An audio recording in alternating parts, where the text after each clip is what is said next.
Hello दोस्तों, स्वागत है आपका आपके अपने चैनल दी एग्ज़ाम हेल्पर में। तो दोस्तों, इस वीडियो में हम कंप्यूटर की क्लास 3 करने वाले हैं, जो कि आपके EMRS एग्ज़ाम के लिए काफ़ी हेल्पफुल रहने वाली है। और आपका काफ़ी जो हमने भोकाल सीरीज़ चालू की है, आपका काफ़ी रिस्पॉन्स मिला, बोल रहे हैं कि सर मज़ा आ रहा है बिल्कुल। मतलब अगर आप पहले चालू कर देते तो दोस्तों मैंने बताया था पहले मेरी हेल्थ जो है वो थोड़ा इशू था, है ना। बट अब मैं बिल्कुल आपको कंप्यूटर पूरा कंप्लीट कराने वाला हूँ। साथ ही साथ मैथ्स भी हमारा पूरा चल रहा है। और अभी इसके बाद जो ये आप जो वीडियो देख रहे हैं वो द एग्ज़ाम हेल्पर जीके पर देख रहे हैं, ठीक है, ध्यान रखिएगा।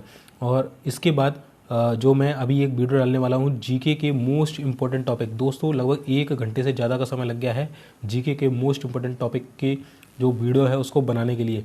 तो वीडियो नहीं, सॉरी, उसका कंटेंट बनाने के लिए। वीडियो तो अभी मैं रिकॉर्ड करूँगा, उसका कंटेंट बनाने के लिए बहुत समय लगा। इतना जानदार जीके के, अगर आप, मैंने पूरे टॉपिक बता दिए, पूरा डिटेल से एनालिसिस कर दिया कि क्या क्या पूछा गया बेस्ड ऑन प्रीवियस ईयर के जो NBS KVS के जो पेपर हुए थे ना आपके JSA के, और वो सारा मैंने उसमें डाल दिया है, ठीक है, कि किस किस तरीके से चीज़ें हुई हैं, ठीक है। तो ये क्लास हम कंप्यूटर की कर लेते हैं, क्लास 3, ठीक है। JSA अकाउंटेंट वगैरह सबके लिए इंपॉर्टेंट है, ठीक है। सबसे ज़्यादा जो इंपॉर्टेंट है वो JSA के लिए, क्योंकि 30 नंबर का कंप्यूटर आने वाला है ये। और डेली हम इसमें क्या करते हैं, 5 शॉर्टकट की देखते हैं, 5 फुल फॉर्म, 5 वायरस, 5 एंटीवायरस भी देखते हैं। और ये प्रश्न वो हैं जो कि परीक्षा में बार बार पूछे जाते हैं।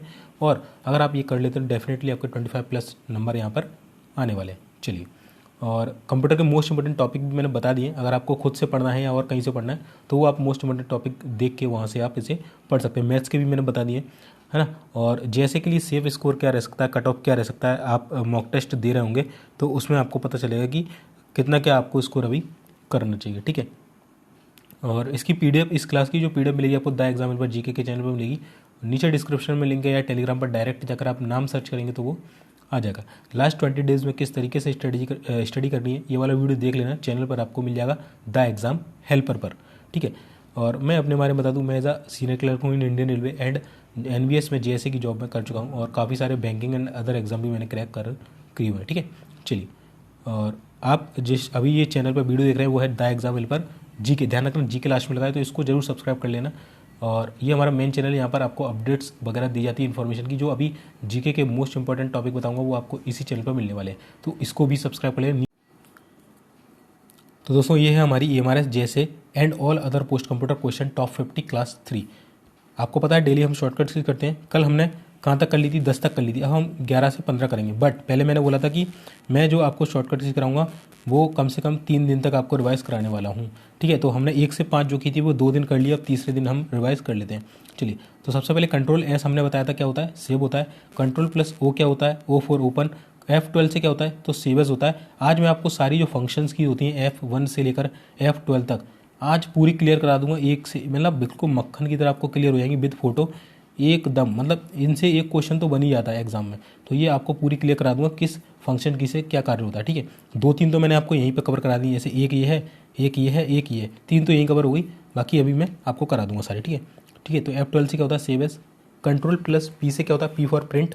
F7 से मैंने बताया था, डेली बताता हूँ। F7 से स्पेलिंग चेक होती है। अगर आपके, मान के चलिए अगर मैं इसकी स्पेलिंग गलत कर देता, जैसे मैं F7 दबाऊंगा वो वहाँ अपने आप इसको डिटेक्ट कर लेगा और आपसे बोलेगा इसे करेक्ट करिए। अगर गलत है तो, सही है तो वो डिटेक्ट नहीं करेगा, ठीक है। चलिए, अगला है दोस्तों Ctrl+N। तो मैंने बताया था न्यू फाइल ओपन करेंगे तो Ctrl+N आपको दबाना पड़ेगा। Ctrl+F2 से क्या होता है, तो प्रिंट का प्रीव्यू होता है, यानी कोई डॉक्यूमेंट प्रिंट करने से पहले किस तरीके का दिखता है तो उसे देखने के लिए हम Ctrl+F2 दबाते हैं, जिससे हमारा पेज बेकार ना हो। Ctrl+X से क्या होता है, तो इससे कट होता है। और Ctrl+C से क्या होता है, कॉपी होता है। और ये कट और कॉपी होने के बाद जो आपका डाटा वो कहाँ जाता है, तो वो क्लिपबोर्ड में जाता है। ये क्वेश्चन आपसे पूछा जाता है। चलिए, नेक्स्ट हम देख लेते हैं Ctrl+V से क्या होता है, तो Ctrl+V से जो है पेस्ट होता है।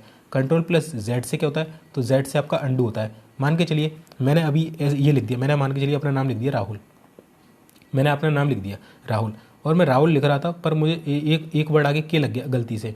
तो मुझे क्या है, अब इसको रिवर्स करना है, मतलब इस वर्ड को काटना है, बट मैं बैक स्पेस का यूज़ नहीं करना चाहता, ठीक है। तो मैं क्या दबा दूंगा, Ctrl+Z दबा दूंगा।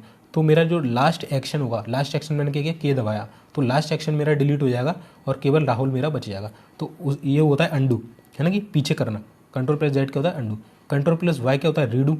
मान के चलिए मैं फिर बता रहा हूँ आपको, मैंने लिख दिया राहुल, के मेरे से गलती से टाइप हो गया, तो मैंने दबाया क्या, Ctrl+Z अंडू, तो ये यहाँ से क्या हो गया, हट गया।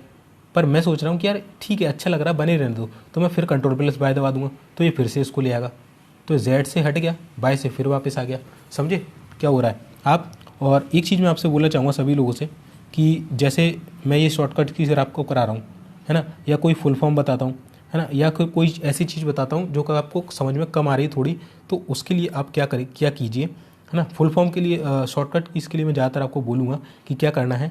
आप जिसके पास कंप्यूटर है वो क्या करिए, अपना कंप्यूटर ओपन करिए, ठीक है, और उसमें इन शॉर्टकट कीज़ को यूज़ करके देखिए। जैसे मैंने बताया ना, कंट्रोल प्लस जेड से क्या होता है, वाई से क्या होता है, तो आप इनका एक बार यूज़ करके देखिए तो आपको डेफिनेटली हमेशा की ज़िंदगी भर के लिए चीज़ रट जाएंगी, ठीक है। तो शॉर्टकट कीज़ का अगर आप प्रैक्टिकल कर लेते हैं अपने कंप्यूटर या पीसी पर या लैपटॉप पर, तो ये चीज़ें आपको डेफिनेटली 100 हमेशा के लिए रट जाएंगी। मैं इनको डेली बेसिस पर यूज़ करते रहता हूँ, तो मुझे पता है, ठीक है। ऑफिस में मेरे डेली बेसिस पर यूज़ होती है, अगर आप भविष्य में ऑफिस भी जाएंगे तब भी आपको ये यूज़ में आने वाली है, ठीक है। तो इनको डेली बेसिस पर आपको क्या करना है, प्रैक्टिकल करके देखना है। और मैं जितने भी क्वेश्चन करा रहा हूँ, कोई क्वेश्चन नहीं समझ में आता है, कोई टेक्निकल क्वेश्चन है, तो आप क्या करें, उसका प्रैक्टिकल करके देखें कि सर ने ऐसा बताया था, मैं ऐसा कंप्यूटर में करके देखता हूँ। अभी जैसे मैं फंक्शन की आपको कराऊंगा F1 से लेकर F12 तक, तो आप क्या करें, जिसके पास कंप्यूटर लैपटॉप है वो सभी लोग अपने घर में F1 से लेकर F12 जो मैं बता दूंगा उस तरीके से उसको यूज़ करके देखें क्या वही यूज़ हो रहा है। अगर आपने ये कर लिया 1 से 2 बार, तो डेफिनेटली आपको पढ़ने की फिर ज़रूरत नहीं है, आपको हमेशा के लिए वो चीज़ रट जाएगी, ठीक है। इस तरीके से चलिए, क्योंकि एक बार हम देखिए पढ़ते हैं तो हम चीज़ें भूल जाते हैं, बट अगर हम प्रैक्टिकल कर लेते हैं चीज़ों का तो वो हमें हमेशा के लिए याद हो जाता है। चलिए, कंट्रोल प्लस जेड से क्या होता है, अंडू होता है। कंट्रोल प्लस वाई से क्या होता है, रीडू। कंट्रोल प्लस के से क्या होता है, तो के से होता है हाइपर लिंक, ठीक है। के से क्या होता है, ध्यान रखना, हाइपर लिंक। मान के चलिए अगर मुझे इसकी हाइपर लिंक बनाना है तो मैं इसमें कंट्रोल के लगा के इसको हाइपर लिंक बना दूंगा, और फिर ये कैसा हो जाएगा, ये ब्लू कलर का दिखेगा। किस तरीके, जैसे मेरा भी मार्कर दिख रहा है, ये इस तरीके का दिखेगा। और फिर आप इस पर क्लिक करेंगे तो जैसे मान के लिए आप इस पर क्लिक करेंगे तो अभी तो यहाँ पर कुछ नहीं हो रहा क्योंकि ये नॉर्मल। अगर मैं इसमें हाइपर लिंक डाल देता और द एग्जाम पर जी के लिखा, तो जैसे ही आप इस पर क्लिक करते तो आप मेरे यूट्यूब चैनल पर चले जाते या मेरे टेलीग्राम चैनल पर चले जाते। अगर मैं इसमें उसकी लिंक डाल देता पीछे से, आपको दिखता केवल यही, बट कहीं ना कहीं उसमें अंदर से क्या होता, मेरे चैनल की लिंक डली हुई थी। आप जैसे ही क्लिक करते आप कहाँ पहुँच जाते, मेरे चैनल पर। और जब आप इस लिंक पर क्लिक करते हैं ना दोस्तों, जैसे ही आप इस लिंक पर अपना कर्सर लेके जाएंगे, पहले कर्सर ऐसा होता है, जैसे ही आप इस लिंक पर लेके जाएंगे कर्सर को, तो आपका कर्सर जो है वो हाथ के आकार का हो जाएगा। कैसा, हाथ बना के देखता हूँ भाई, ठीक है, हाथ ऐसा हाथ के आकार का आपका कर्सर बन जाएगा, ठीक है। तो ध्यान रखना कि कंट्रोल के शॉर्टकट की होती है किसकी, हाइपर लिंक की। और अगर आप हाइपर लिंक के ऊपर अपना कर्सर लेके जाते हैं, जो माउस यहाँ पर ऐसा एरो दिख रहा था, तो वो हाथ का आकार का बन जाता है, यहाँ आते ही वो हाथ के आकार का बन जाता है, ठीक है। चलिए, अभी मैं आपको फोटो भी दिखाऊंगा इसका। F1 से क्या होता है, तो हमने F12 पढ़ी, F7 पढ़ी, F1 से क्या होता है, ऑफिस असिस्टेंट या हेल्प। अगर आपको मदद चाहिए तो आप F1 दबा सकते हैं किसी भी काम के लिए कंप्यूटर में। Control plus shift plus S से क्या होता है, तो इससे स्टाइल आती है। क्या आती है, स्टाइल चेंज करना है, फॉन्ट करना है, इटैलिक करना है, बोल्ड करना है, किस स्टाइल में आपको चाहिए, तो control plus shift plus S अगर आप दबा देते हैं तो ये स्टाइल होगा, ठीक है। MS वर्ड हो गया, पावर पॉइंट हो गया, एक्सेल हो गया, इसमें ये जो शॉर्टकट की है वो काम करती है कंट्रोल प्लस शिफ्ट यानी प्लस एस, ठीक है। तो कंट्रोल शिफ्ट के साथ एस दबाएंगे तो एस फॉर स्टाइल हो जाएगा, ठीक है। चलिए, अब देखिए, मैंने बोला था आपको कि फंक्शन की मैं आपको बताने वाला हूँ, तो ये रही आपकी सारी फंक्शन की। किस फंक्शन की का क्या वर्क्स होता है मैं आपको यहाँ पर बताता हूँ, ठीक है। थोड़ा जूम कर लेते हैं हम इसको, चलिए, तो थोड़ा सा आपको बेटर दिखेगा ये चीज़। चलिए, तो देखिए द यूजेज ऑफ फंक्शन की, F1 से मैंने बताया था अभी, open the help screen of for almost every programme. अगर आपको किसी भी प्रोग्राम हेल्प चाहिए तो F1 दबा दीजिए केवल, उसका वो सॉल्यूशन लेके आपको दे देगा। F2 से क्या होता है, तो F2 से होता है रीनेम, है ना, रीनेम। मान के चलिए ये जो मेरी आप वीडियो देख रहे हैं इसका नाम है EMRS क्लास 3, इसका PDF का नाम भी यही है, वर्ड डॉक्यूमेंट का नाम भी यही है, EMRS क्लास 3। अब मुझे चेंज करना है तो मैं माउस का यूज़ नहीं कर रहा। जैसे मैं मैं क्या करूँगा, इस पर कर्सर ले जाऊँगा, माउस से बैक स्पेस कीबोर्ड और माउस का उपयोग ना करते हुए मैं क्या दबा दूँगा, F2 दबा दूँगा, तो ये ऑटोमेटिक क्या हो जाएगा, नाम चेंज करने के लिए लेने लगेगा, फिर मुझे कीबोर्ड का यूज़ करना पड़ेगा, ठीक है। तो इस तरीके से, तो F2 अगर दबाते हैं तो किसी भी फाइल को रीनेम करना है, उसका नाम बदलना है तो आप F2 दबाते हैं। F3 के से क्या होता है, F3 से होता है open a search feature for an application that is active at the moment. आप क्या करना, अपना जो है, जैसे मेरी ही PDF अपने कंप्यूटर में ओपन करना और उसके कीबोर्ड से F3 दबा देना, वहाँ पर ऊपर एक सर्च बार का बटन आ जाएगा। या अपने कंप्यूटर में किसी भी प्रोग्राम में जाना, F3 दबा देना, वहाँ पर एक सर्च बार का बटन ओपन, मतलब सर्च बार ऑटोमेटिक आ जाएगी। तो F3 से क्या होता है, सर्च बार आती है हमारी, ठीक है। चलिए, F4 से क्या होता है, तो ऑल्ट के साथ F4, मैंने कल भी आपको ये बताया था, ऑल्ट के साथ अगर आप F4 दबा देते हैं तो आपका जो एक्टिव प्रोग्राम है वो क्या होता है, बंद हो जाता है, यानी कि आपका कंप्यूटर जो है वो बंद हो जाती है, विंडो आपकी बंद हो जाती है। F5 से सबको मालूम रिफ्रेश या रिलोड होता है। F6 से क्या होता है, काफ़ी इंपॉर्टेंट है दोस्तों। जैसे F6 से क्या होगा, F6 में बताऊँ, जब आप किसी ब्राउज़र पर जाते हैं, जैसे आप मान के चलिए गूगल क्रोम पर गए, ठीक है, ये गूगल लिखा है ना, एक विंडो यहाँ चलती है इसके ऊपर, यहाँ पर भी टाइप कर सकते हैं आप कुछ कुछ। तो F6 है, मान के चलिए आपका कर्सर कुछ समय के लिए यहाँ था, है ना, और आपको यहाँ लाना है, तो आप वो सोच रहे हैं कि यार कौन माउस से ले जाके यहाँ ले, माउस यहाँ पर है, माउस यहाँ रखा है, आप सोच रहे हैं यहाँ कौन ले जाए इतना दूर यार, तो क्या दबाएंगे, केवल F6 दबाएंगे और कर्सर ऑटोमेटिक इस पर आ जाएगा, किस पर, सर्च बार में। ठीक है, तो यही है इसका यूज़। क्या है इसका use, moves the cursor to the address bar in most internet browser. ज़्यादातर ब्राउज़र्स में F6 दबाएंगे तो उसके URL में वो चला जाएगा, ठीक है, एड्रेस बार में। F7 क्या होता है, ये तो मैं बता ही रहा हूँ आपको, स्पेल चेक के लिए और ग्रामर चेक के लिए। F8 क्या होता है, काफ़ी इंपॉर्टेंट है, used to access the boot menu in Windows when turning on the computer.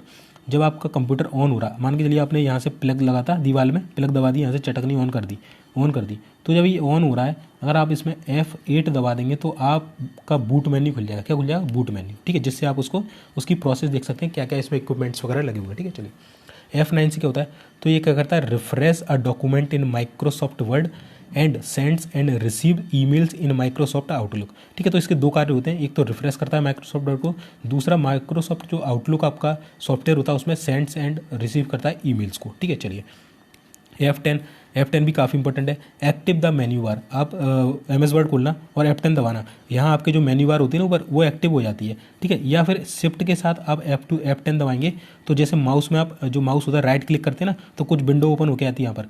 अगर आप माउस का राइट क्लिक नहीं करते हैं और शिफ्ट के साथ F10 दबा देते हैं तो राइट क्लिकिंग के बराबर माना जाता है। ठीक है, तो ये इसका यूज़ होता है। चलिए अगला देख लेते हैं F11 से क्या होता है, अभी ये कैसी विंडो दिख रही है आपको, ये बड़ी दिख रही है, मान के चलिए मुझे इसको थोड़ा छोटा करना है और ये ऊपर का कंटेंट भी मुझे दिखाना है। मान के चलिए ये वाला अब मैंने देखिए छोटा कर दिया, तो ऊपर का कंटेंट आपको दिखने लगा। अगर मैं F11 दबा दूंगा तो ये फिर से कैसा हो जाएगा, ये फिर से इस तरीके का हो जाएगा।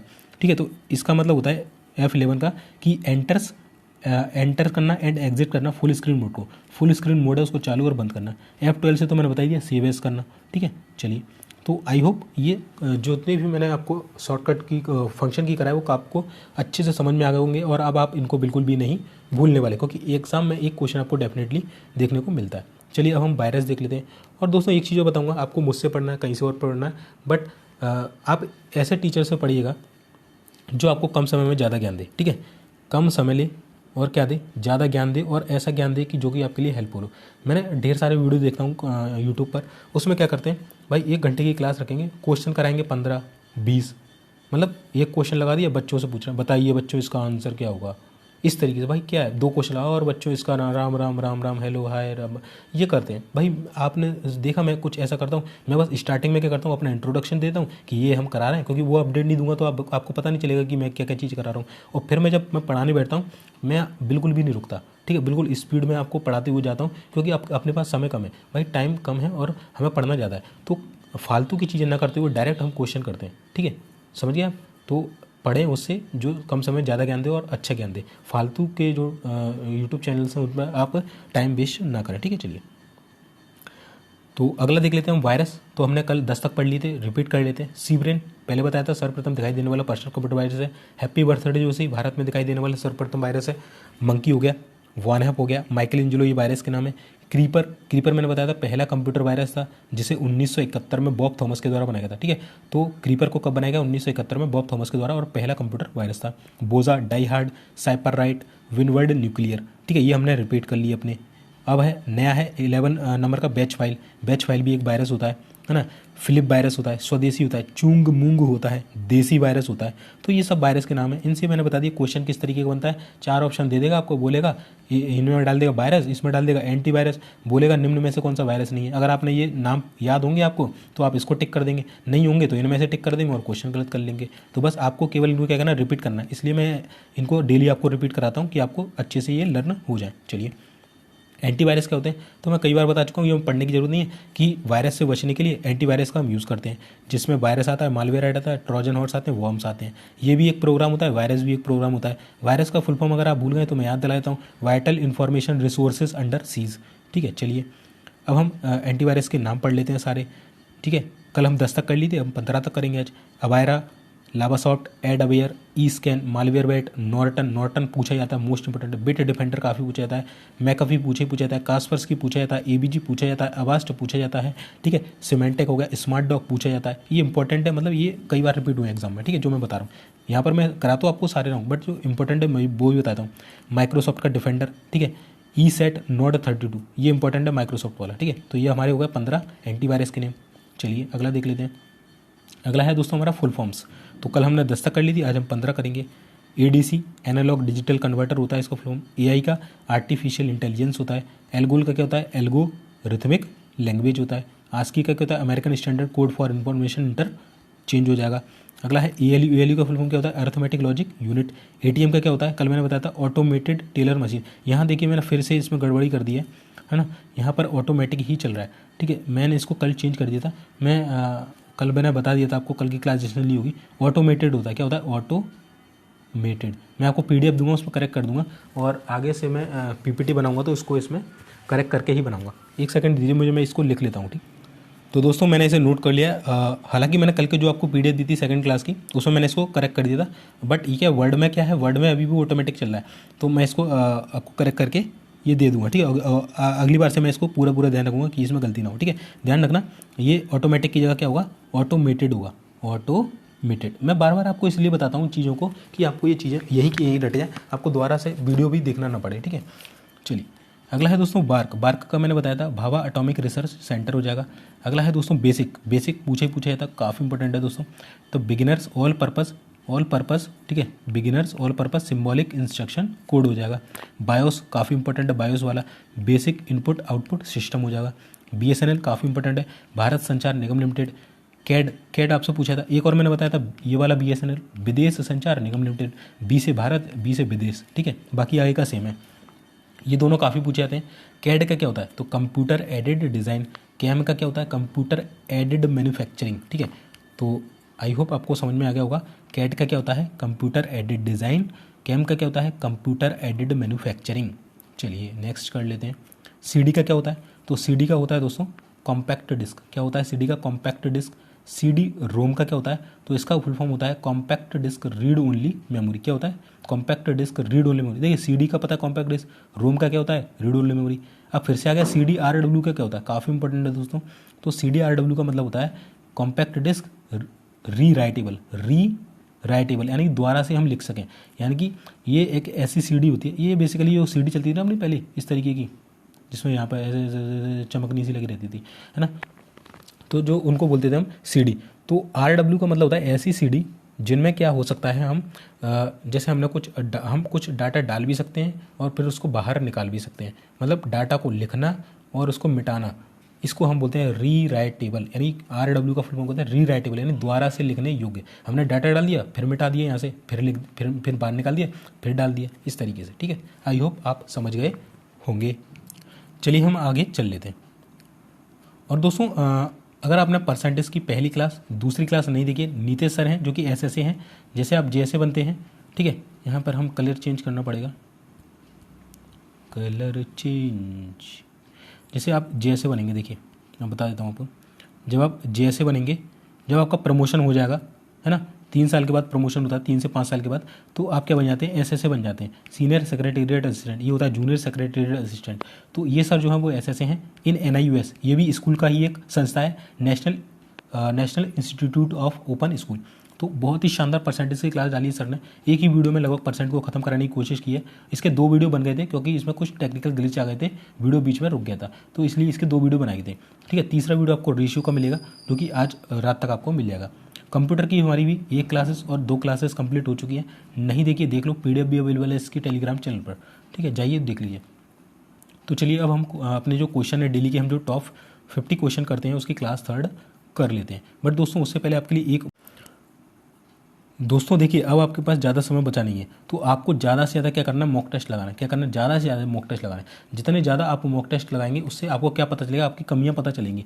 कमियों से ये पता चलेगा कौन सा मेरा सब्जेक्ट कमजोर है, कौन सा मेरा स्ट्रॉन्ग है। तो कमी वाले पे आप क्या करेंगे, ज़्यादा काम करेंगे। तो इसके लिए आपको मॉक टेस्ट देना पड़ेगा कि पूरा मॉक टेस्ट क्या होता है, मतलब किस किस तरीके से पेपर आता है, मेरे कितने मार्क्स आ रहे हैं, मेरा स्कोर क्या है, ठीक है, इस तरीके से। तो आप EMRS JSA के अवेलेबल है, अकाउंटेंट के अवेलेबल है, लैब अटेंडेंट के, हॉस्टल वार्डन के भी आपको मिल जाएंगे। ठीक है, ये है आपका टेक्स्ट बुक।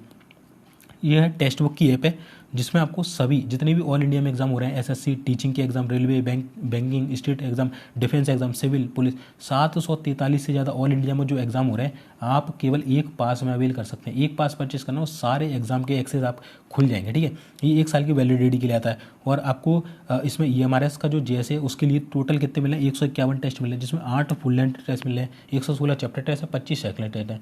अभी इस पर शायद ऑफर चल रहा है तो अभी जाएंगे तो ये आपको शायद 449 का मिल जाएगा। ठीक है, 499 का मिल जाएगा। और अगर इस पर भी डिस्काउंट चाहिए 60-70 रुपये तो आप मेरा कूपन कोड V1NW47 डाल देंगे तो आपको डिस्काउंट देखने को मिल जाएगा। नीचे मैं लिंक डिस्क्रिप्शन में दे रहा हूँ, कूपन कोड मांगेगा तो आप इसका स्क्रीनशॉट ले लो तो कूपन कोड डाल देना। मैं फिर बोल रहा हूँ, मॉक जितना दोगे उतना आपको एग्ज़ाम के बारे में पता चलेगा कि मेरे कितने मार्क्स आ रहा है और मुझे कितनी और तैयारी करनी है। ठीक है, तो दोस्तों हमारा पहला क्वेश्चन है, मॉडेम की डाटा ट्रांसमिशन किस में नापते हैं। दोस्तों कल मैंने मॉडेम के बारे में आपको बहुत डिटेल में बताया था, कई सारे क्वेश्चन मैंने आपको बताए थे। सबसे पहले तो इसका फुल फॉर्म क्या होता है, तो MO का मतलब मॉड्यूलेटर, DM का मतलब डीमॉड्यूलेटर, मॉड्यूलेटर डीमॉड्यूलेटर इसका फुल फॉर्म होता है। इसका कार्य क्या होता है, तो इसका कार्य होता है जो डिजिटल सिग्नल होते हैं, जो आपके डिजिटल सिग्नल होते हैं उसको किस में कन्वर्ट करना, एनालॉग सिग्नल में कन्वर्ट करना, ये इसका कार्य होता है। ठीक है, मॉडेम की फुल फॉर्म बता दी मैंने, कार्ड बता दी है ना, फुल फॉर्म बता दिया और इसका कार्य बता दिया। और इसकी जो डाटा ट्रांसमिशन मतलब ये जो डिजिटल सिग्नल को एनालॉग सिग्नल में बदल रहा है उसके लिए एक यूनिट यूज़ होती है, तो उसे किस में नापते हैं, तो उसे नापते हैं बिट्स पर सेकंड में। किस में नापते हैं, बिट्स पर सेकंड में। ठीक है, ध्यान रखिएगा। चलिए अब आपको मॉडेम का मैं एक डायग्राम दिखाता हूँ, आपको समझ में आ जाएगा। देखिए ये है आपका घर है, यहाँ पर एक स्विच होता है जिसमें आपकी फ़ोन लाइन की केबल आती है। फ़ोन लाइन की केबल ये होता है मॉडेम। ठीक है, इसको बोलते हैं मॉडेम, इसमें कनेक्ट हो जाती है। तो फिर ये क्या होता है, एक राउटर टाइप का मतलब इंटरनेट टाइप का बन जाता है। तो इससे फिर एक केबल निकालते हैं अपन, इंटरनेट ईथरनेट केबल जो जिसे बोलते हैं, तो इसे आप कंप्यूटर में जोड़ देते हैं तो ये आपका क्या बन जाता है, इंटरनेट कनेक्शन बन जाता है। ठीक है, तो मॉड्यूलेटर क्या करता है, ये जो हमारे टेलीफोन लाइन से डिजिटल सिग्नल आ रहे थे उसे हमें एनालॉग सिग्नल में कन्वर्ट कर देता है और आपका इंटरनेट चलने लगता है। ठीक है, चलिए आपको समझ में आ गया होगा, आई होप। सारे क्वेश्चन मैंने कल बताए थे आपके। चलिए अगला दोस्तों हमारा इंपॉर्टेंट क्वेश्चन है, PDF का पूर्ण रूप क्या होता है। देखिए मैं आपको ऊपर तो फुल फॉर्म कराता ही हूँ, मैं यहाँ पर भी आपको फुल फॉर्म कराता हूँ, तो क्योंकि ये भाई आता ही आता है क्वेश्चन, फुल फॉर्म से एक निश्चित क्वेश्चन तो बनता ही बनता है। ठीक है, तो PDF का पूर्ण रूप क्या होता है, पोर्टेबल डॉक्यूमेंट फॉर्मेट। क्या होता है, पोर्टेबल डॉक्यूमेंट फॉर्मेट। ये आपको PDF दिख रही होगी। अगर इस क्लास की चाहिए तो भाई दी एग्जाम हेल्पर GK का टेलीग्राम चैनल है, ज्वाइन कर लेना। ठीक है, चलिए वीडियो लाइक नहीं किया लाइक कर दो, चैनल को भी सब्सक्राइब कर लो। पहली पीढ़ी के कंप्यूटर किससे बने होते थे, तो मैंने कल डायग्राम से बहुत शानदार तरीके से आपको बताया था कि पहली पीढ़ी के जो कंप्यूटर थे वो वैक्यूम ट्यूब से बनते थे। अगर हम सेकंड पीढ़ी में चले जाएँ तो उसके किससे बनते थे, ट्रांजिस्टर से बनते थे। किससे, ट्रांजिस्टर से। अगर हम थर्ड पीढ़ी में चले जाएँ तो उसके IC इंटीग्रेटेड सर्किट से। चौथी पीढ़ी में चले जाएँ तो VLSI very large scale integration और ULSI यानी कि अल्ट्रा लार्ज स्केल इंटीग्रेशन। अभी चल रही है फिफ्थ पीढ़ी। अब कौन से कंप्यूटर आ रहे हैं, AI वाले, आर्टिफिशियल इंटेलिजेंस वाले। आर्टिफिशियल इंटेलिजेंस के फादर कौन है, तो जॉन मैकार्थी हैं। आजकल क्या यूज़ हो रहा है, यही यूज़ हो रहा है भाई। लो क्लियर हो गया, सिंपल सी बात है भाई। चलिए अगला हम देख लेते हैं दोस्तों, कंप्यूटर का ऐसा हिस्सा जिसे छुआ और महसूस किया जा सकता है उसे क्या कहते हैं, तो उसे हार्डवेयर कह सकते हैं। जैसे आप माउस ऐसे टच कर सकते हैं, कीबोर्ड टच कर सकते हैं, मॉनिटर टच कर सकते हैं, CPU टच कर सकते हैं, तो ये क्या है, एक हार्डवेयर है। ऐसी वस्तु जिसे छू लें हम वो हार्डवेयर है। अब इसके अंदर आप चला रहे हैं MS वर्ड, क्या आप उसे छू सकते हैं, नहीं छू सकते। उसे हम क्या बोलते हैं, उसे हम बोलते हैं सॉफ्टवेयर। क्या बोलते हैं उसे हम, सॉफ्टवेयर। जो इसके अंदर चलेगा, जो इसके अंदर चलेगी चीज़ वो होता है सॉफ्टवेयर, जिसे हम छू नहीं सकते हैं। ठीक है, और CPU क्या होता है दोस्तों, तो कंप्यूटर का मस्तिष्क जो होता है उसे हम बोलते हैं CPU। ठीक है, आई होप आपको समझ होगा। और मॉनिटर की डिस्प्ले मैंने मापना बताया था कैसे नापते हैं, तो इस तरीके से डायगोनली नापते हैं। कैसे, डायगोनली मॉनिटर की डिस्प्ले को नापा जाता है। ठीक है, कीबोर्ड कैसा डिवाइड है, कीबोर्ड और माउस कैसे डिवाइस है, तो ये इनपुट डिवाइस है। कैसे, इनपुट है ना, ये दोनों इनपुट हो जाएंगे, ये और ये। मॉनिटर कैसा हो जाएगा, मॉनिटर एक आउटपुट डिवाइस हो जाएगा, आउटपुट, क्योंकि ये क्या कर रहा है, आपको आउटपुट दे रहा है, आप इसके थ्रू देख रहे हैं, इसके थ्रू एंटर कर रहे हैं, इसके थ्रू एंटर कर रहे हैं, बट इसके थ्रू आप बाहर देख रहे हैं चीज़ों को। ठीक है, तो ये चीज़ है। आई होप आपका सारा कुछ क्लियर हो चुका होगा। ठीक है, चलिए दोस्तों, ये कहने को ये 50 क्वेश्चन होते हैं, बट मैं इनमें डिटेल बताता हूँ तो लगभग ये आराम से 100 के करीबन ये क्वेश्चन बन जाते हैं। एक क्वेश्चन में कम से कम एक एक्स्ट्रा फैक्ट तो मैं बता के ही चलता हूँ। चलिए अगला है दोस्तों, कंप्यूटर में फाइल ट्रांसफ़र करने के लिए किस प्रोटोकॉल का प्रयोग किया जाता है। अगर आपको एक कंप्यूटर से दूसरे कंप्यूटर में फाइल ट्रांसफ़र करना है तो एक प्रोटोकॉल होता है, जैसे अभी हम कैसे कर लेते हैं, व्हाट्सएप से कर लेते हैं, टेलीग्राम से कर लेते हैं। बिना व्हाट्सएप के, बिना टेलीग्राम के एक कंप्यूटर से दूसरे कंप्यूटर में अगर मुझे फाइल ट्रांसफ़र करना है तो मैं FTP का यूज़ करूँगा। किसका? जैसे मैं ऑफिस में वर्क करता हूँ तो मान के चलिए ये मैं बैठा हूँ, ये पीछे एक जूनियर क्लर्क बैठा है, मुझे भाई इससे फाइल चाहिए, ये स्कैनर लगाया इसके पास, अब मैंने बोला भाई ये फाइल स्कैन करके मुझे दे दे। तो ये अब मैं इसको स्कैनर में, एक ही स्कैनर है पूरे ऑफिस में, तो मैं इस स्कैनर को यहाँ उठा के लाने की बजाय इसको बोलूँगा कि भाई ये ले मेरा डॉक्यूमेंट ले ले और इसको स्कैनर से स्कैन कर दे और इस FTP में डाल दे। अपने वो कंप्यूटर में जाएगा, वहाँ वो उसमें किस में जाएगा, जो हमारा कंप्यूटर सेक्शन होता है, कंप्यूटर के अंदर कंप्यूटर सेक्शन होता है अंदर, उसमें जाएगा, वहाँ पर वो FTP खोलेगा, है ना, FTP खोलेगा। FTP में वो मेरा नाम सर्च करेगा, है ना, मेरा सेक्शन देखेगा, नाम देखेगा और उसमें डाल देगा। वो डालेगा यहाँ और खुलेगी मेरे किस में जाके, मेरे कंप्यूटर में जाके। मैं अपना FTP खोलूँगा, मेरा फोल्डर देखूँगा, उसमें मुझे मिल जाएगी। तो ये इसने कहाँ डाल दी, FTP सर्वर पर डाल दी। FTP फोल्डर के अंदर FTP सर्वर पर इसने फाइल डाली, मैंने FTP फोल्डर खोला, उसके अंदर सर्वर खोला और वहाँ से मैंने अपनी फ़ाइल को प्राप्त कर लिया। तो मैंने यहीं बैठे बैठे इससे फ़ाइल मंगा ली, मुझे जाने की भी ज़रूरत नहीं पड़ी। तो इसको हम बोलते हैं FTP, क्या बोलते हैं, फाइल ट्रांसफ़र प्रोटोकॉल। ठीक है, चलिए देखिए, जैसे कि यहाँ पर एक कंप्यूटर है, अब मान के चलिए इसने ये क्लाइंट प्रोसेस कर रहा है, तो इसने कोई डॉक्यूमेंट लिया और FTP पर डाल दिया। FTP क्या होता है, इस तरीके का होता है। ठीक है, आपके जो फोल्डर्स बने होते हैं ना, वहाँ पर जो ऊपर एक टैब आता है इस तरीके का, इसमें आप क्लिक करेंगे, नीचे स्क्रॉल डाउन तो यहाँ पर खुलता है वो FTP। तो इस तरीके का होता है आपका FTP का जो एड्रेस होता है, फाइल ट्रांसफ़र प्रोटोकॉल का जो एड्रेस होता है वो कुछ इस तरीके का होता है। हमारे ऑफिस में इस तरीके का यूज़ किया जाता है। HTTP करके कुछ नंबर लिखे होते हैं, तो ऐसी स्क्रीन होती है, वहाँ पर नीचे क्लिक करेंगे तो ये ओपन हो जाएगा, FTP लिखा हुआ है, ये FTP के आगे ये जरूर लिखा हुआ है ये नंबर, तो इस पर आप क्लिक करेंगे। जैसे ही क्लिक करेंगे तो वो सर्वर पर कनेक्ट कर देगा आपको। कहाँ कनेक्ट करेगा, तो इसने क्या करा, मान के चलिए इसने सर्वर पर क्लिक किया तो इसने कोई फाइल थी, तो ये इसने कहाँ डाल दी, सर्वर पर डाल दी। अब मुझे इससे वापस चाहिए तो मैं फिर से सर्वर से या दूसरे को देना है, तो ये सर्वर के थ्रू मैं फिर से इसको ले लूँगा और ये दो कंप्यूटर आपस में कनेक्टेड होते हैं। ठीक है, डाटा कनेक्शन के थ्रू। तो आई होप आपको FTP का जो पूरा मतलब है वो समझ में आ गया होगा।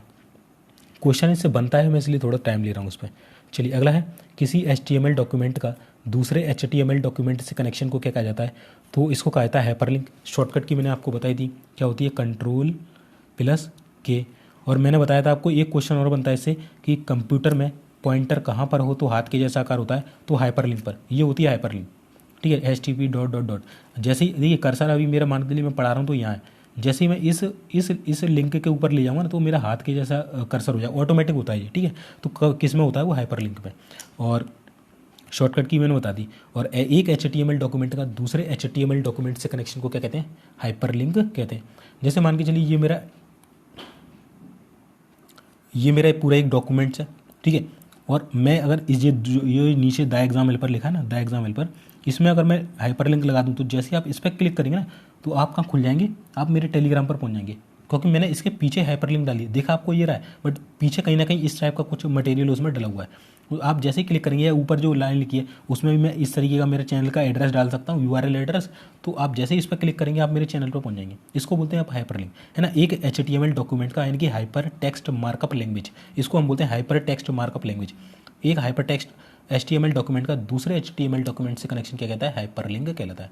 तो मैंने यहाँ पर HTML की फुल फॉर्म भी बता दी आपको। ठीक है, चलिए अगला है दोस्तों, कंप्यूटर में कौन सा प्रोसेस कंप्यूटर उपकरण और ऑपरेटिंग सिस्टम ठीक से जुड़े हुए हैं सुनिश्चित करने के लिए जांच करती है। तो मैंने कल बताया था, एक होती है BIOS, basic input output system. ठीक है, बेसिक इनपुट आउटपुट सिस्टम, जब आप बूटिंग की प्रोसेस करते हैं तब ये वहाँ पर लागू होती है, बेसिक इनपुट आउटपुट सिस्टम। यानी कि जैसे आप बूट करेंगे तो ये चेक करता है कि बेसिक जो इनपुट आउटपुट सिस्टम से वो कनेक्टेड है या नहीं है। ठीक है, तो यही ये बोलना चाह रही है कि कंप्यूटर में कौन सा प्रोसेस कंप्यूटर उपकरण और ऑपरेटिंग सिस्टम ठीक से जुड़े हुए सुनिश्चित करने के लिए जाँच करती है। तो इस प्रोसेस को हम बोलते हैं बूटिंग। क्या बोलते हैं, बूटिंग। और इसके लिए फंक्शन की कौन सी थी, F8। कौन सी थी, F8। दोस्तों एक चीज़ और मैं आपको बताना चाह रहा हूँ कि देखिए एग्जाम में मान के चलिए ये डायरेक्ट आपको ये लैंग्वेज देखने को ना मिले, पर क्वेश्चन अगर हाइपरलिंक से आया तो मैंने जितना पढ़ा दिया ना उसी से आपको जहाँ तक देखने को मिलेगा।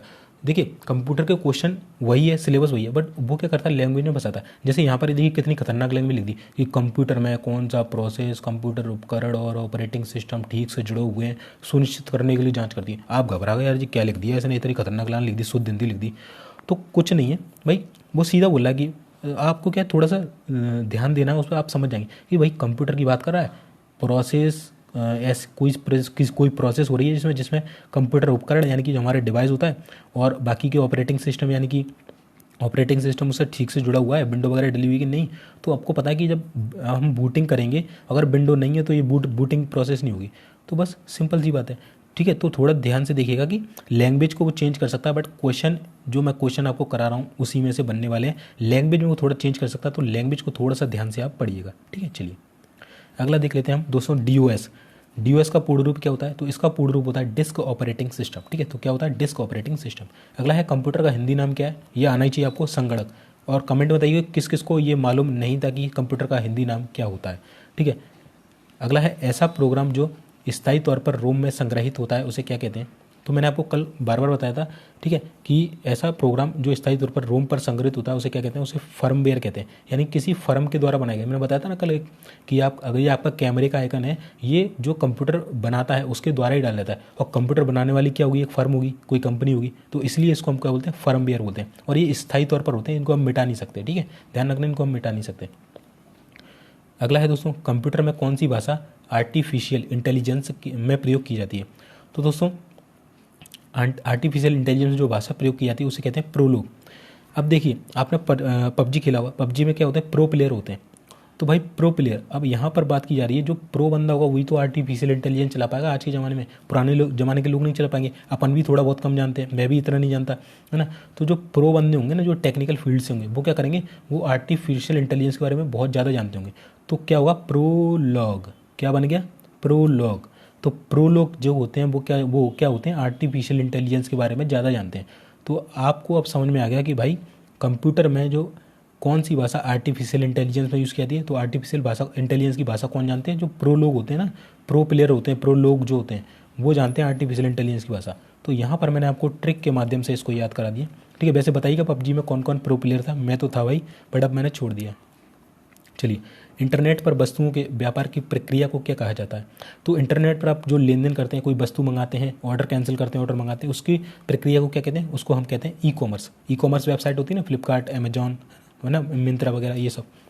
चलिए अगला है, फ़ोन लाइन और मॉडेम का उपयोग करते हुए बनाए गए इंटरनेट के कनेक्शन को क्या कहते हैं? तो इसे हम कहते हैं डायल अप कनेक्शन। तो आप देख ही सकते हैं, ठीक है। अगर आप मैं नहीं भी बताता, मैं बोल रहा हूँ, मैं क्या बोल रहा हूँ कि वो फंसाएगा कहाँ? वो घुमा फिरा के उसी लाइन पे आपको ले जाएगा कि वो बोल रहा है फ़ोन लाइन का उपयोग कर रहे हैं, फ़ोन लाइन का उपयोग करते हुए मॉडेम का उपयोग करते हुए इंटरनेट कनेक्शन बनाना है। अब मैंने आपको ये डायग्राम बता दिया कि सर ने बताया था फ़ोन लाइन ऐसे आएगी और यहाँ से इसमें ये मॉडेम में कनेक्ट होगी, यहाँ से ये इंटरनेट कनेक्शन बन जाएगा। वो इस पूरी प्रोसेस को हम क्या बोलते हैं? तो जब आप ऑप्शन पढ़ेंगे तो आपको आप आराम से समझ में आ जाएगा कि डायल अप कनेक्शन। क्योंकि जब हमारे फ़ोन होते थे, जो हमारे टेलीफोन्स होते थे, तो उसमें हम क्या करते थे? नंबर डायल करते थे, तो वहाँ से आप इसे कनेक्ट कर सकते थे इजीली। डायल अप कनेक्शन क्या होता है? डायल अप कनेक्शन बोलते हैं, ठीक है। तो आई होप आपको समझ में आ रही होंगी चीज़ें मैं क्या करना चाह रहा हूँ। चलिए, कंप्यूटर के कीबोर्ड पर F1, F2, F3 से लेकर F12 के बटन को क्या कहा जाता है? तो फंक्शन कीज़ कहते हैं। मैंने इसके बारे में आपको ऑलरेडी ऊपर पूरी जानकारी दे ही दी है, ठीक है। चलिए, कंप्यूटर में ट्रैक और सेक्टर का संबंध किससे होता है? तो दोस्तों जो कंप्यूटर होता है उसमें ट्रैक और जो सेक्टर्स होते हैं इसका जो संबंध होता है वो हार्ड डिस्क से होता है, ठीक है। किससे होता है? हार्ड डिस्क जो होता है आपका ट्रैक और सेक्टर से संबंधित होती है हार्ड डिस्क, ठीक है। चलिए, ये हार्ड डिस्क क्या होती है? ये एक सेकेंडरी स्टोरेज होता है। क्या होता है? अब मेमोरी में आ गए, हम मेमोरी पढ़ रहे हैं, तो ये क्या होता है? एक सेकेंडरी स्टोरेज डिवाइस होता है, ठीक है। सेकेंडरी स्टोरेज डिवाइस होता है।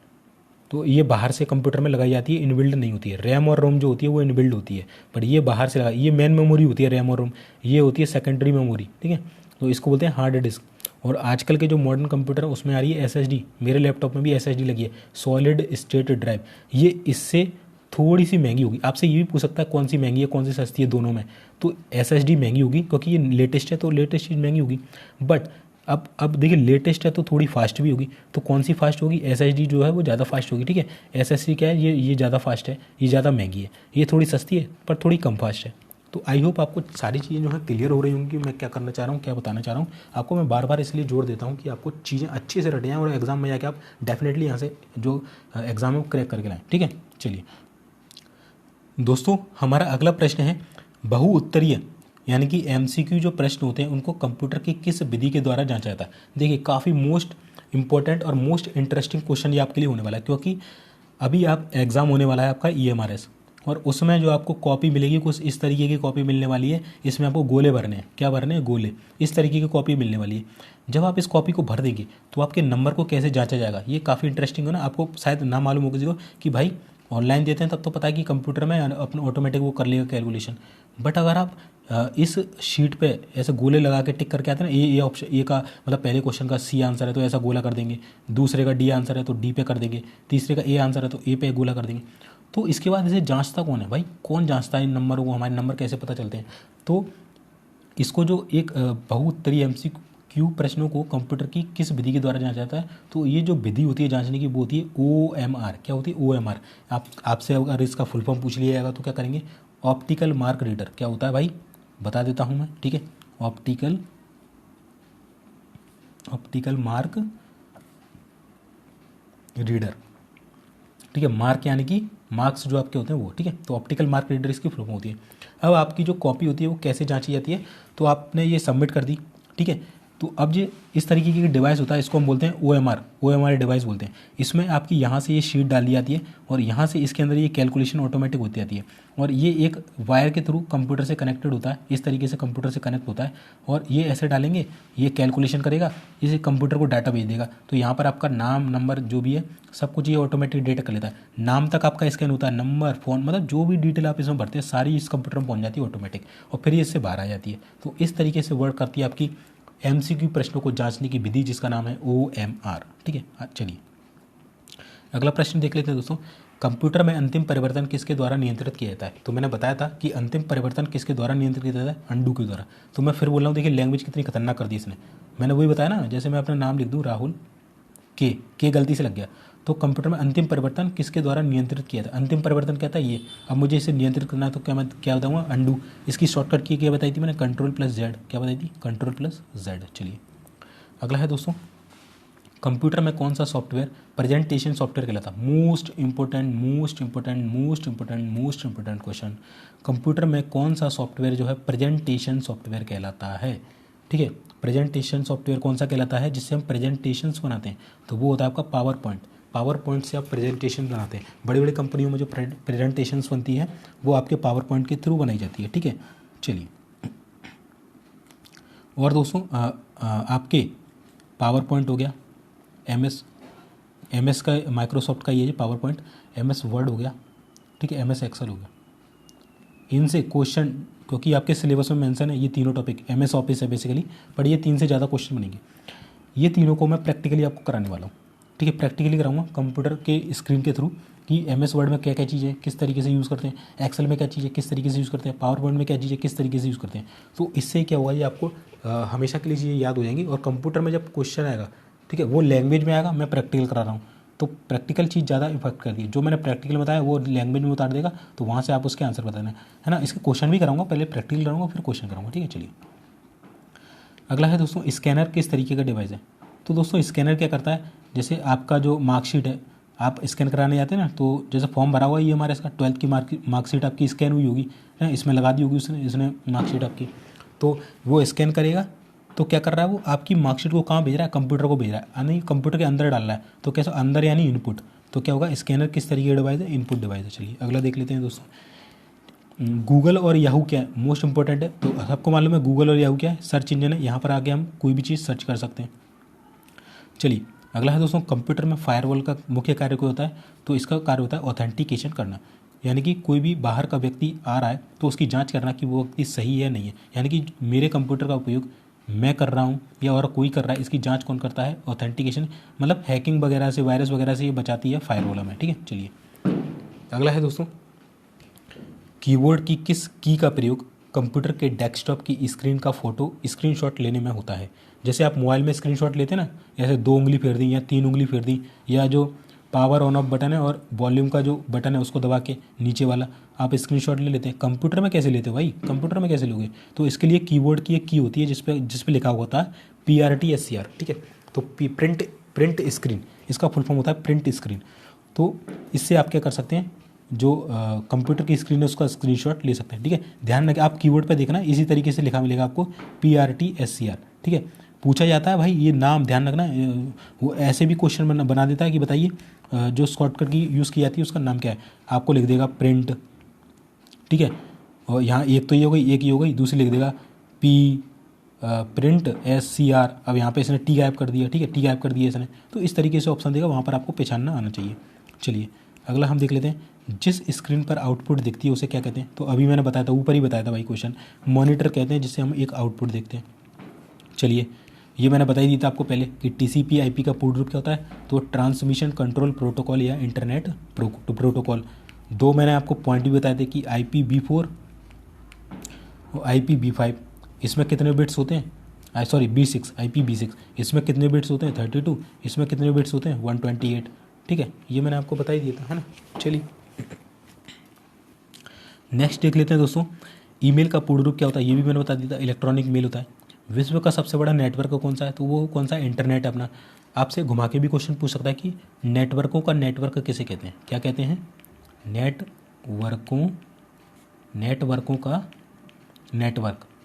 का नेटवर्क कैसे कहते हैं, तो वो भी इंटरनेट को बोलते हैं, ठीक है। दो लैंग्वेज से क्वेश्चन आपका बन सकता है। पेन आपको समझ में आ रही है, चेंज कर दूँ, चेंज करने की कोशिश करते हैं, चलो ब्लू पे ही आ जाते हैं। चलिए अगला है दोस्तों, ईमेल में ब्लाइंड कार्बन कॉपी का पूर्ण रूप क्या होता है, काफ़ी इंपॉर्टेंट है।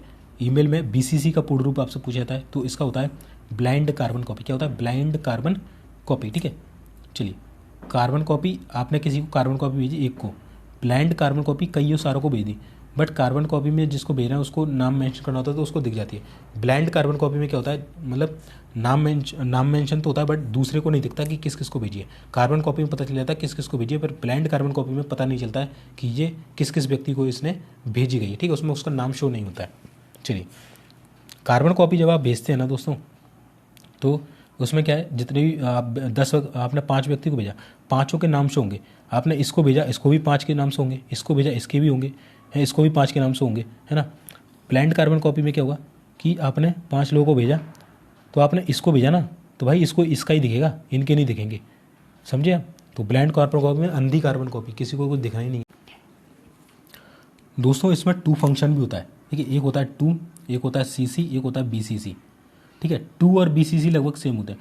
2 में मान के चलिए आपने बॉस को लिख दी, और CC में बॉस को लिख दी, और CC में और अदर एम्प्लॉयज़ हैं उनको लिख दी। तो ये क्या करेगा, बॉस देखेगा कि किस किस को कार्बन कॉपी भेजी गई है, या कार्बन कॉपी वाले भी देख लेंगे कि बॉस को भी ये कॉपी भेजी गई है, तो ये भी अच्छे से काम करेंगे, और इसको तो पता ही है भाई कौन काम कर रहा है, कौन नहीं कर रहा है, ठीक है ना। बट 2 में क्या एक और डिफरेंस होता है 2 में, कि 2 वाली जो लिस्ट होती है ना, 2 वाली लिस्ट, इसमें 1 2 3 4 लोगों को भेजना है, तो इसको इसका पता नहीं चलता, इसको इसका पता नहीं चलता, इसको इसका नहीं चलता। बट 2 को CC का पता रहता है, CC को 2 का पता रहता है। बट इन दोनों से डिफरेंस कौन सी है, BCC भाई, ना तो 2 को इसके बारे में पता कुछ है, ना CC को पता कुछ है कि भाई किसे भेजी गई है। ये ब्लाइंड कार्बन, अंधी कार्बन को भी भाई किसी को पता ही नहीं चलता किसको भेजी, ठीक है। तो आई होप आपको ये चीज़ें समझ में आ रही होंगी। चलिए अगला प्रश्न देख लेते हैं, ईमेल मैसेज में किस चिन्ह का प्रयोग यूज़र ID के बाद होता है। तो ईमेल मैसेज में किस चिन्ह का प्रयोग यूज़र ID के बाद होता है, तो @ जैसे हमारी जो ईमेल ID है वो उसका नाम है द एग्ज़ाम हेल्पर @ ठीक है, @ क्या था भाई 120, sorry the exam helper 120 @gmail.com। तो ये हमारा क्या था, यूज़र ID था, और उसके बाद हमने क्या चिन्ह लगाया, @ उसके बाद हमने डाला Gmail, और लास्ट में हम क्या डालते हैं .com। तो यही पूछता है लास्ट में क्या डालते हैं, तो .com डालते हैं, ठीक है। ये चीज़ आपको पता होनी चाहिए, ठीक है। चलिए अगला है, एंटीवायरस का मुख्य कार्य क्या होता है। भाई ये तो बता दिया, रटा दिया, 3 दिन से रटा रहा हूँ, वायरस से बचाना, ठीक है। चलिए इंटरनेट का स्टैंडर्ड प्रोटोकॉल कौन सा होता है, तो मैंने आपको बताया था कि TCP IP जो होते हैं ये स्टैंडर्ड प्रोटोकॉल होते हैं, यानी कि ट्रांसमिशन कंट्रोल प्रोटोकॉल और इंटरनेट प्रोटोकॉल। चलिए ये मोस्ट इंपॉर्टेंट है दोस्तों कि MS वर्ड 2010 डॉक्यूमेंट का एक्सटेंशन क्या होता है।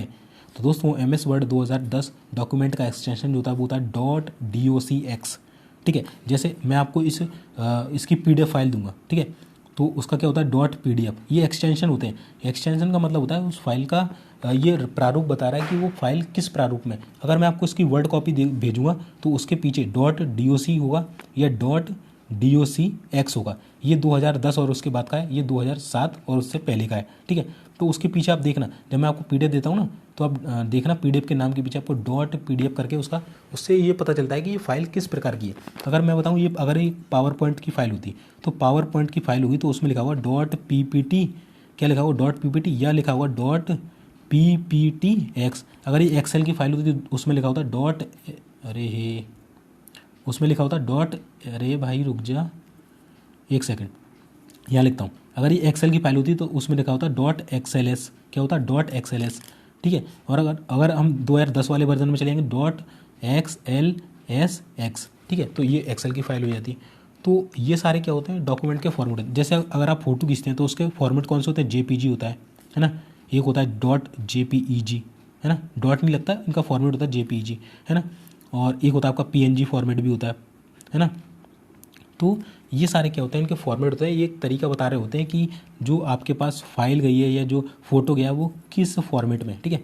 तो MS वर्ड 2010 का डॉक्यूमेंट का एक्सटेंशन क्या होता है, .docx होता है। देखिए मैं एक ही क्वेश्चन में आपको कितने सारे क्वेश्चन करा देता हूँ, ठीक है। चलिए अगला है दोस्तों, किसी भी फाइल को इंटरनेट से कंप्यूटर में ट्रांसफ़र करने की प्रक्रिया को क्या कहता है। भाई इसको तो डाउनलोडिंग बोलेंगे, सबको मालूम है कि अगर कोई फाइल है उसको अगर इंटरनेट से कंप्यूटर में डाल रहे हैं या अपने मोबाइल में डाल रहे हैं, सबसे उदाहरण लिया करो मोबाइल का, क्योंकि आजकल मोबाइल ही कंप्यूटर बन गया। मोबाइल से कोई फाइल आप अपने मतलब इंटरनेट का यूज़ कर रहे हो, मोबाइल में कोई फाइल आपने मूवी डाल दी, मान के चलो अभी कौन सी आई थी टाइगर 3, अपने मोबाइल में डाली तो क्या करा, उसको डाउनलोडिंग करी ना भाई, सीधी बात है। अब इसी को उसने उसमें डाल दिया, देखो कितनी खतरनाक लैंग्वेज लिख दी, ट्रांसफ़र करेंगे इंटरनेट फाइल से और ये वो फलाना ढिकाना। भाई पागल बनाते हैं ये एग्ज़ाम वाले, कुछ नहीं करते, सिंपल जो क्वेश्चन है उन्हीं की लैंग्वेज खतरनाक कर देते हैं, ठीक है। 34वां क्वेश्चन है, कंप्यूटर को बंद करने की प्रक्रिया को क्या कहा जाता है। तो दोस्तों जो कंप्यूटर को बंद करने की प्रक्रिया होती है ना, इसको कहते हैं हम शटडाउन। शॉर्टकट की भी मैंने बताई थी आपको, Alt+F4, ठीक है, क्या थी Alt+F4। चलिए अगला देख लेते हैं। और इसका एक और मेथड क्या होता है, विंडो बटन दबाएंगे, विंडो वाला बटन दबाएंगे आप इस तरीके से, और उसमें स्टार्टिंग में विंडो बटन दबाएंगे और नीचे शायद पावर का बटन आता है, वहाँ शट डाउन लिखा होगा, तो उसे आप दबा देंगे तो सॉरी तब भी आप इसको बंद कर सकते हैं। चलिए कंप्यूटर में आवाज़ सुनने और रिकॉर्ड करने के लिए किस कार्ड का प्रयोग किया जाता है। तो ये से हम बोलते हैं साउंड कार्ड। अगर आपके कंप्यूटर में साउंड कार्ड नहीं है तो ना तो आप आवाज़ सुन पाएंगे और ना ही अपनी आवाज़ रिकॉर्ड कर पाएंगे। जैसे मैं कभी कभी कंप्यूटर से आपकी वीडियो बनाता हूँ, तो अब मैं अगर कंप्यूटर से वीडियो बना रहा हूँ तो अगर मुझे आवाज़ नहीं आ रही या मैं रिकॉर्ड कर लेता हूँ और उसके बाद आपको आवाज़ ना आए, तो यानी कि मेरे कंप्यूटर में साउंड कार्ड नहीं है। अगर है तो उसमें दिक्कत है, अगर मेरा साउंड नहीं आ रहा तो, ठीक है। तो साउंड कार्ड होना ज़रूरी है आपके कंप्यूटर में अगर आपको आवाज़ सुननी या रिकॉर्ड करनी है। चलिए अगला देख लेते हैं। कंप्यूटर में दो डिवाइस के द्वारा मीडियम और पाथ की साझेदारी को क्या कहा जाता है। तो इसे कहते हैं मल्टीप्लेक्सिंग। क्या कहते हैं, कंप्यूटर में दो डिवाइस के द्वारा मीडियम या पाथ की साझेदारी को कहते हैं मल्टीप्लेक्सिंग, ठीक है। मोस्ट इंपॉर्टेंट है, पढ़ लेना। अगला है मैन का फूड ग्रुप क्या होता है। अब भाई मैन आ गया तो हम लैन भी देख लेते हैं और हम लगे हाथों वैन भी देख लेते हैं, ठीक है। चलिए तो मैन का फूड ग्रुप क्या होता है, मेट्रोपॉलिटन एरिया नेटवर्क। जो मेट्रो सिटीज़ होती हैं, है ना, मेट्रो सिटी दिल्ली वगैरह हुई, वहाँ पर जो नेटवर्क काम करता है उसे हम बोलते हैं मेट्रोपॉलिटन एरिया नेटवर्क। क्या बोलेंगे, मैन बोलते हैं, मैन मेट्रोपॉलिटन एरिया नेटवर्क। अगर लोकल जगह जैसे कोई एक शहर है ना, जैसे बड़ोदरा शहर है, अगर मुझे इस शहर के अंदर, है ना, या फिर देखिए शहर तो थोड़ा बड़ा हो जाता है, हम छोटा ही लेंगे, मतलब कोई एक मान के चलिए कोई एक क्या बोलते हैं उसको यार, सोसाइटी है कोई एक, है ना, कोई एक सोसाइटी है, कोई एक कॉलोनी है, वहाँ पूरी कॉलोनी को भाई इंटरनेट प्रदान करना है, तो मैं क्या लगाऊंगा उसमें, लैन लगाऊंगा। क्या लगाऊंगा, लैन, लोकल एरिया नेटवर्क। ये क्या है, लोकल ही तो है, तो इसमें क्या लगाऊंगा, लैन, लोकल एरिया नेटवर्क। अब मुझे पूरे शहर को नेटवर्क प्रदान करना, भाई एक ही इंटरनेट मतलब नेटवर्क प्रदान करना, तो फिर मैं लगाऊंगा वाइड एरिया नेटवर्क। क्या लगाऊंगा, वाइड एरिया नेटवर्क, वैन लगाऊंगा, वैन। आई होप आपको तीनों लैन, वैन और मैन क्लियर हो चुके होंगे। इनको नोट करते हैं ना भाई, अपने हाथ से लिख लेना, ठीक है। अगर इसमें लिखे नहीं है तो अपने हाथ से अपने नोट्स बना लेना। चलिए अगला है, ऐसा कोड जो चौड़ाई और लंबाई की लाइनों से मिलकर बना होता है, क्या होता है। भाई बहुत मोस्ट इंपॉर्टेंट है, देख लो। ऐसा कोड जो चौड़ाई और लंबाई की लाइनों से मिलकर बना होता है, क्या होता है। अब इसमें चौड़ाई भी है, देखिए इस तरीके से, और लंबाई भी है, ठीक है। ये लंबाई हो गई इसकी, और ये तो चौड़ाई है ये।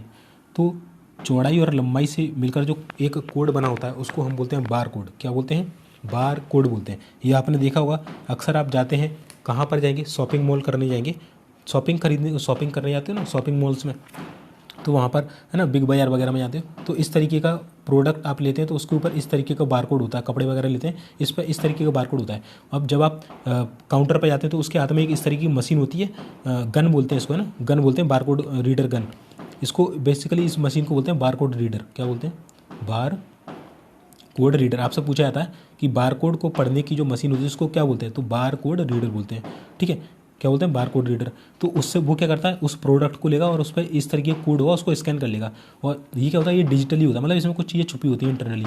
तो ये क्या करेगा, ये देखिए ये वायर निकली है ना नीचे, देखिए ये आपको वायर दिख रही होगी, ये कंप्यूटर से कनेक्ट होती है। जैसे ये लेगा तो इसका जो डाटा लिखा हुआ है वो कंप्यूटर में पहुंच जाएगा फटाक से, और कंप्यूटर में आपकी प्राइस आ जाएगी 1.5 लाख रुपये। आपने 1.5 लाख रुपये की एक टी शर्ट ले ली भाई, है ना, बहुत अमीर है आप लोग, ले सकते हो भाई साहब, हम गरीब लोग हैं। चलिए, तो आई होप आपको समझ में आ गई होगी चीज़ें कि बारकोड क्या होता है, किस मशीन से पढ़ते हैं, बारकोड रीडर से। किससे पढ़ेंगे? बारकोड रीडर से। ठीक है, चलिए अगला देख लेते हैं। कंप्यूटर में सीपीयू के द्वारा प्रोसेस हो रहे निर्देश और डाटा किस में स्थित होते हैं? तो मैंने कल आपको बार बार बताया था कि जब आप पबजी गेम खेल रहे हैं तो वो कहाँ पर स्टोर होता है, जाके रैम में होता है भाई, रैम में। इसी तरीके से कंप्यूटर में कोई सीपीयू के द्वारा सेंट्रल प्रोसेसिंग यूनिट, सीपीयू का फुल फॉर्म नहीं मालूम, बता देता हूँ, सेंट्रल प्रोसेसिंग यूनिट, इसे क्या बोलते हैं? कंप्यूटर का मस्तिष्क भी बोलते हैं। तो कंप्यूटर में सीपीयू के द्वारा जब कोई चीज़ प्रोसेस हो रही है, कोई चीज़ कार्यान्वयन हो रही है, कोई चीज़ वर्किंग में है और उसमें निर्देश और डेटा स्थित होते हैं, उसको क्या बोलते हैं? वो होते हैं रैम में। कहाँ होते हैं? रैम में। ठीक है, चलिए अगला देख लेते हैं। कंप्यूटर सिस्टम का ऐसा भाग जिसे कोई छू नहीं सकता। अभी मैंने ऊपर बताया था, छू लेंगे तो हार्डवेयर, नहीं छू पाएंगे तो सॉफ्टवेयर।